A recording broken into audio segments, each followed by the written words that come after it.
Olá pessoal, tudo bem? Eu sou Gustavo Scatolino, professor de Direito Administrativo do Gran Curso Online. Estamos juntos na parceria com você no projeto A Vaga é Sua. E nesse projeto A Vaga é Sua, nós vamos dar dicas para vocês para o concurso do MPU, especialmente para analista judiciário, área judiciária.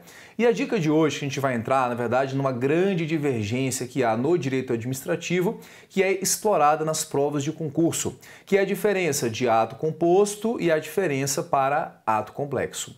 Pessoal, no ato composto, qual que é o conceito de ato composto? O ato composto é quando há a manifestação de vontade de um órgão, de um ato principal e de um outro ato, de um órgão secundário que vai confirmar, que vai ratificar, que vai aprovar a primeira vontade, que é a vontade principal. O exemplo que dá a Maria Silvia de Pietro, uma grande autora, é a nomeação do PGR, tendo como ato principal, nesse caso, a indicação do presidente da República e como ato acessório, a aprovação do Senado Federal. Nesse caso, meus amigos, ela entende que é ato composto. São dois atos, um principal e um de caráter acessório. Ela dá exemplo também da homologação de uma licitação, onde a homologação seria o ato acessório que vai aprovar os demais atos anteriores, que seriam os atos principais. Então, ato composto tem um ato principal e um ato acessório que vai confirmar, que vai ratificar, que vai aprovar a outra vontade, que é a vontade principal. E o ato complexo, o que seria, pessoal? O ato complexo, ele vai depender da manifestação de vontade de mais de um órgão.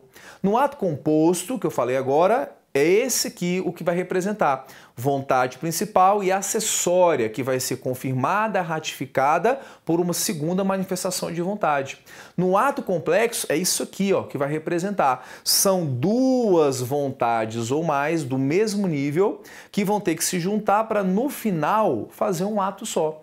E essas manifestações de vontade são importantes, qual que é o ponto? Serem do mesmo nível, tem que se juntar para fazer um ato só no final. Já viu a expressão portaria interministerial? Portaria interministerial é uma portaria que é feita por vários ministérios, é um ato complexo. Então, se a lei exigiu que para fazer a portaria tinha que ter manifestação do ministro da Fazenda, ministro das Cidades e ministro do Planejamento, os três vão se juntar e vão fazer um ato só. E os três se juntam com a mesma importância de manifestação. Mais de uma vontade se junta, nesse caso, para fazer um ato só no final. Não tem a relação de principal e acessório no ato complexo, certo? Um outro exemplo aqui, que já foi julgado pelo STF, é registrar a aposentadoria no TCU.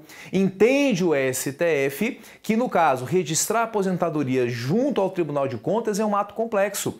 E, no caso, a pessoa se aposenta perante o seu órgão de origem, o processo de aposentadoria vai para o TCU, que depois ele vai ter que registrar. E por que é ato complexo? Porque só está perfeito e acabado quando todas as vontades, órgão de origem mais órgão do servidor, se juntam para fazer um ato só no final. Meus amigos, qual que é o exemplo que um outro grande autor, que é o Carvalho Filho, ele nos ensina como um ato complexo? Ele fala que é o caso de investidura de ministro do STF, que tem a indicação do presidente e a aprovação do Senado Federal.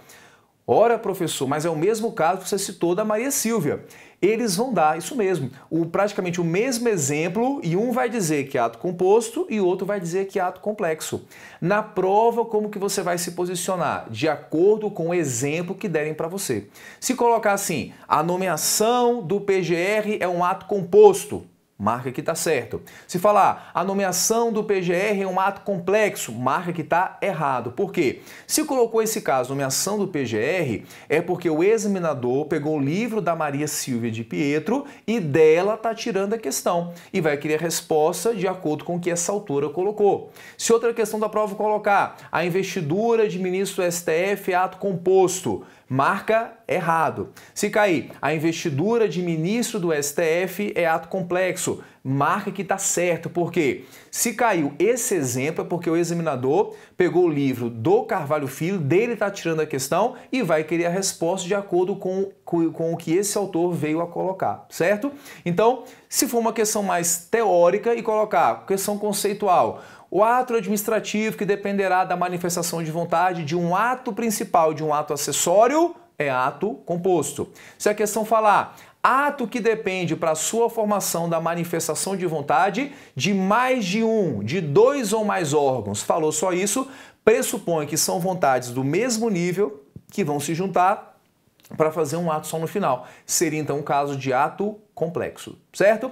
Ficamos por aqui então, meus amigos servidores, futuros analistas do MPU, área judiciária e demais carreiras, e até a próxima dica aí para a prova do MPU. Um abraço e até o próximo encontro.